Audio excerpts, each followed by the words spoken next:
Hello, dear students. Welcome back to a new lecture.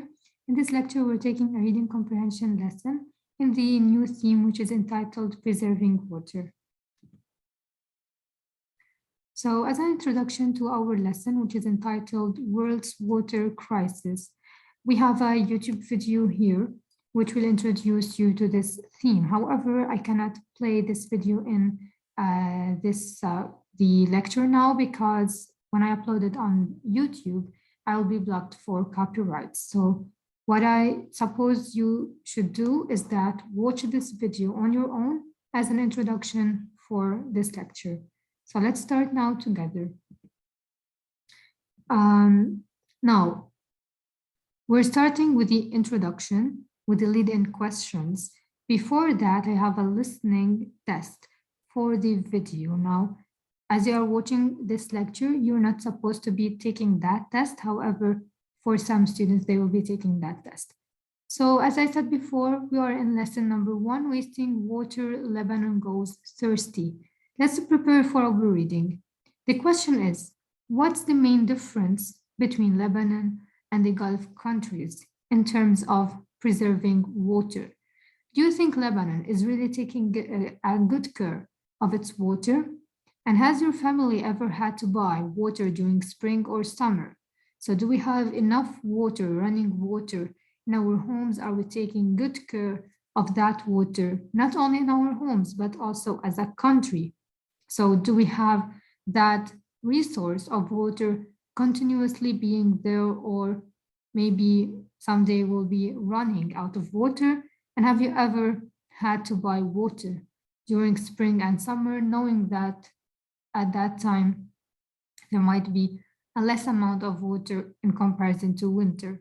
And do you think Lebanese people are aware of the problem of running out of water in Lebanon? So are they taking some measures to take care of the water or not?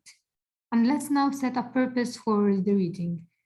Now, before that, the questions that I was asking you, I want you to think of them and try to answer these questions to have an idea of our theme. So let's now set a purpose for our reading. We will be reading the following passage to find out more about Lebanon's water problems.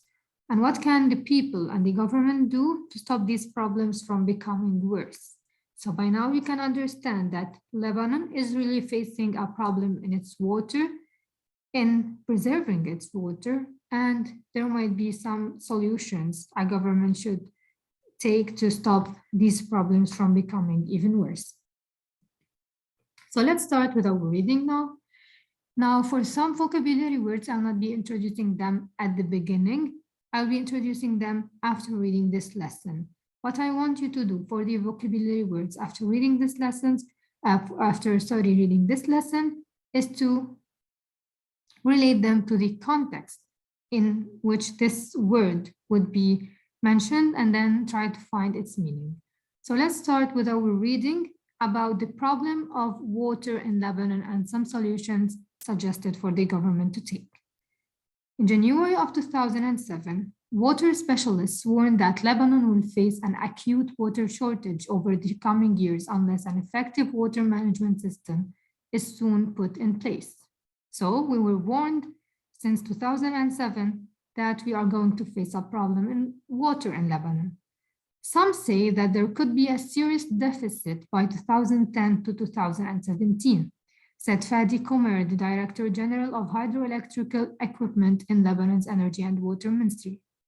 He added that the country might experience shortages even sooner than that. Shortages means having a lack of that resource, which is water, or not enough quantity of it for the people.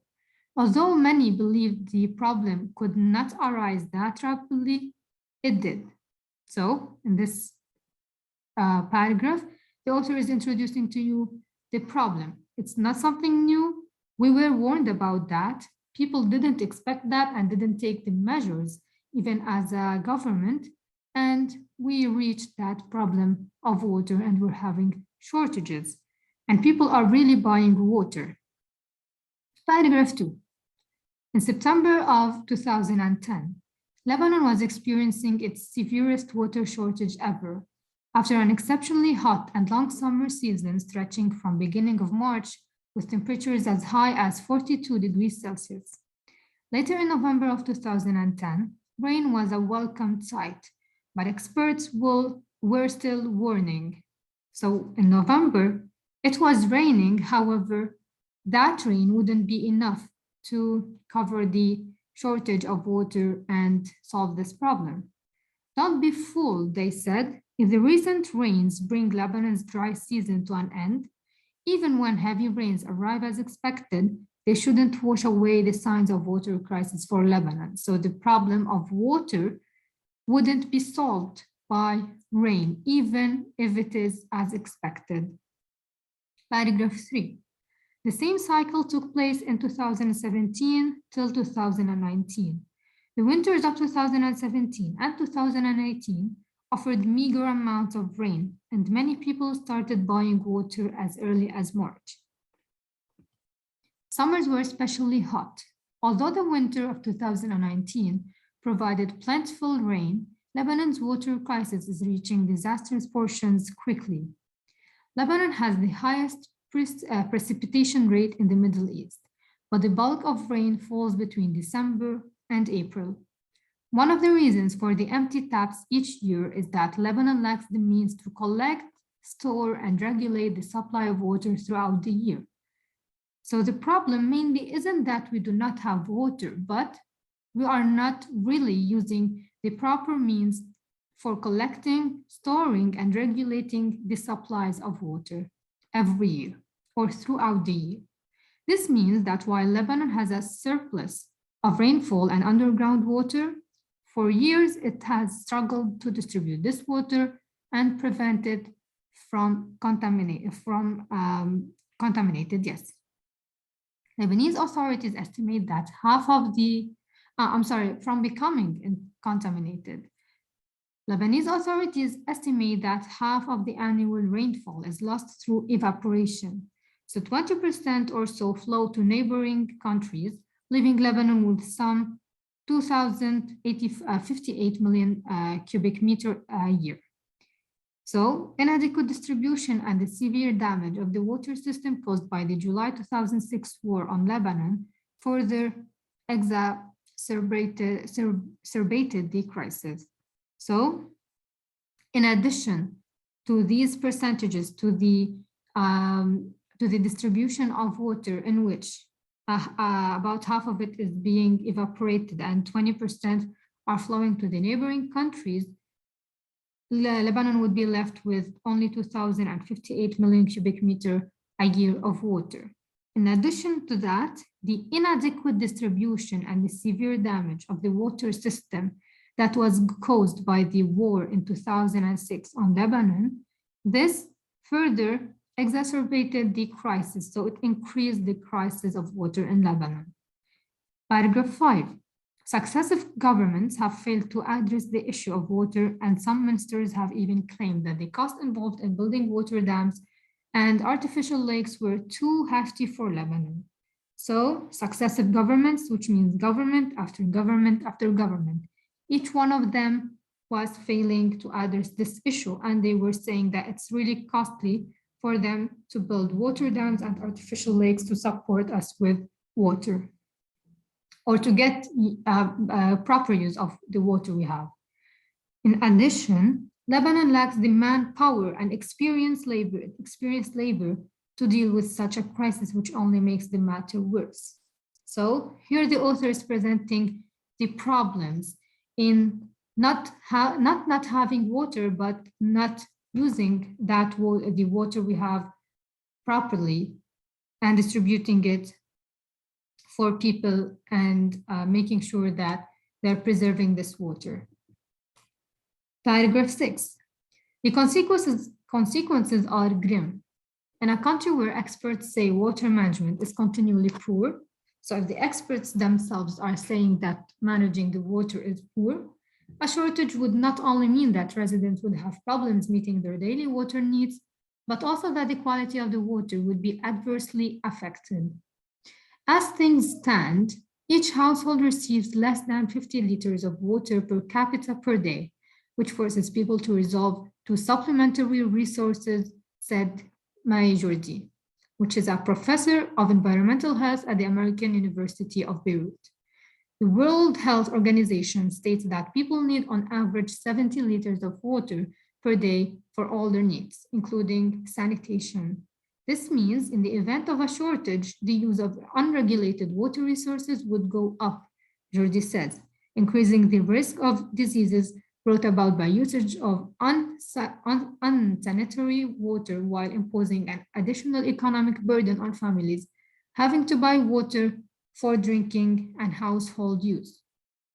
So percentages here, real life examples are being presented on the amount of water each house needs per capita per day. So per the capital, per that area. And this increases when people are not having enough water and they are going to look for other resources. These other resources are increasing the risk of getting diseases that are being brought about by the usage of the unsanitary water. Paragraph 7. Overconsumption and the mismanagement. So the problems that are being presented so far, the overconsumption by people in their houses and the mismanagement by the government. Those both are causing Lebanon's freshwater wells, in other words, the groundwater, to become contaminated with salt water, making the reserves unfit for human consumption. So they are not managing the water in which the groundwater, which should be used for drinking and households, that water is being contaminated. As we said, it's causing health problems. So that is prohibiting people from benefiting from it. A recent study shows this. For many years, households across Lebanon in urban and rural areas have received water from public water authorities a maximum of 3 times a week for about 8 to 12 hours at a time. The rest of the time, groundwater is usually pumped into urban buildings, including hospitals and schools, usually using individually fitted pumps. This water is then stored in tanks on the roof of these buildings.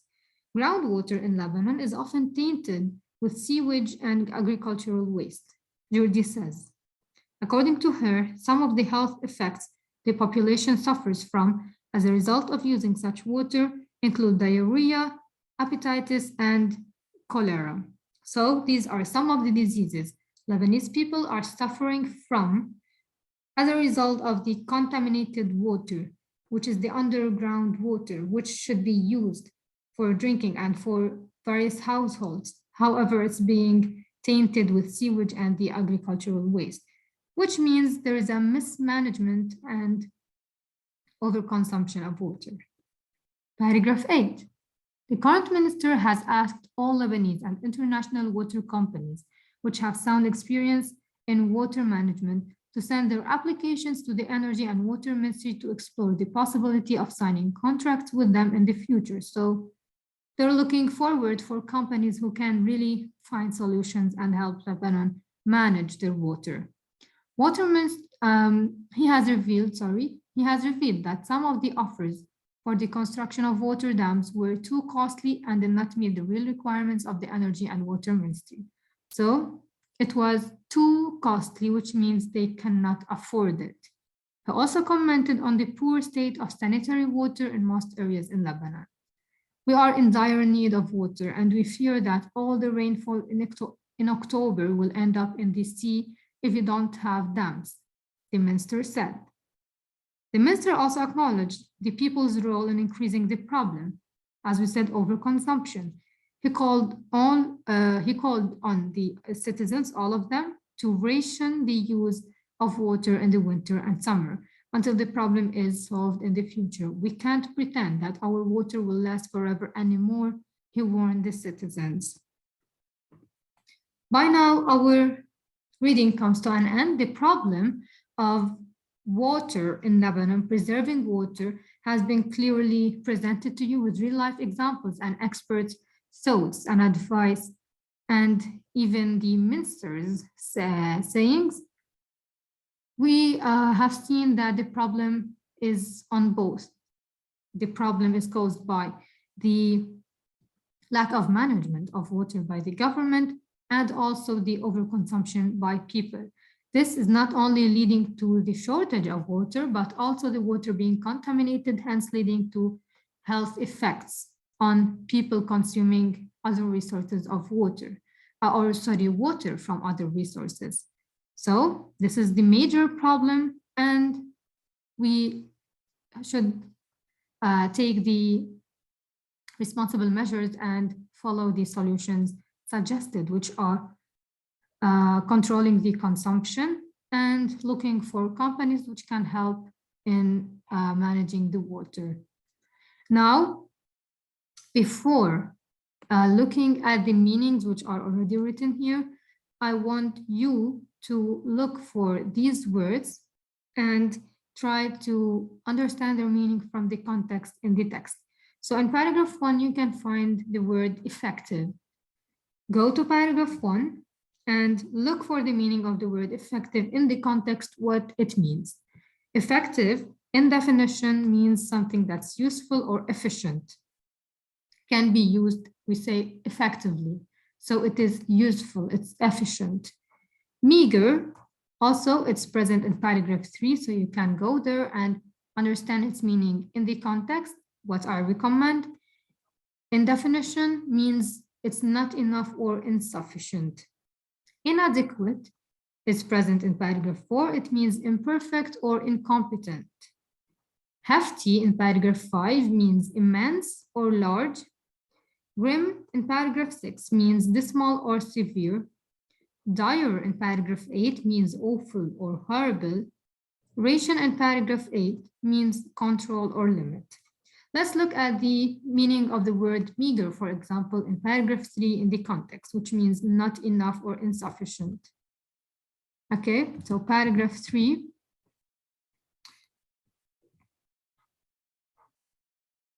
All right. Where is the word meager? Just 1 second. We're looking for it. Okay, so the same cycle took place in these years. The winters of 2017 and 2018 offered meager amounts of rain, so insufficient amounts of rain. This is how we go back to the text to find out the meaning of this vocabulary word in the context, because you didn't find that word in the first place. You had these synonyms, and the question asks you to find the meaning in paragraph 3, which is meager. All right. Here you have the comprehension questions. The first part, part A, asks you to correct the misinterpreted statements in front of you using the information stated or implied in the text. The first one says in 2010, experts reassured citizens that the recent rain has solved the crisis. In fact, the rain wasn't enough to solve the crisis. The second one, neighboring countries receive half of the annual rainfall of Lebanon, while less than a quarter is lost through evaporation. In fact, half of it is being lost through evaporation, and 20% is going to the neighboring countries. Paragraph 3, based on paragraph 8, question 3, based on paragraph 8, the minister believes that individually fitted pumps are the way to save the rainfall of October. So go back to the text and correct this statement, or this misinterpreted statement. Part B, you need to answer each of the following questions in complete sentences using your own words. Question 1, based on the text, when did Lebanon's water crisis first become a national concern? You go back to the text to find the answer.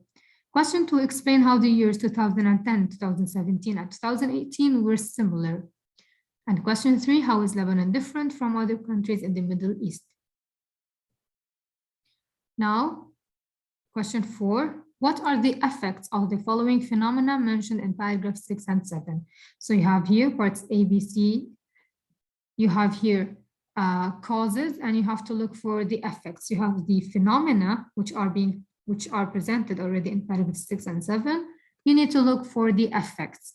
For example, the increase in the use of unregulated water resources, overconsumption, what is its effect? Overconsumption and mismanagement, both of them, what is their effect? And tainting groundwater with sewage and agricultural waste, what is their effect? For sure, they will cause health problems. Question 5, based on paragraph 8, whom does the current minister also blame for water crisis and why? As you know already, and you can go back to the text to find the answer, the minister blames also the citizens. Question 6 is the author's overall tone, worried or confident? So in which tone is the author presenting these information or this problem? In a worried tone or in a confident tone? I want you to answer this question and support your answer with evidence. Part C, referring to paragraphs 4 and 5, you need to complete the following table as indicated. We have the effect is the water crisis in Lebanon. You need to look for the 5 causes that are leading to the water crisis in Lebanon. After thinking of the questions and looking for the answers in the text on your own, you can look here at the answer key for questions, parts mainly A, B, and C. You have a homework, the students at ISI, on page 144 in your book, New Themes for Today, which is due on Wednesday, January 26th. By now, our lecture comes to an end. I hope that everything's clear by now. You are aware of the problem of water in Lebanon, and you as a citizen can take the proper measures to save water and also take care of your consumption. Thank you and have a nice day.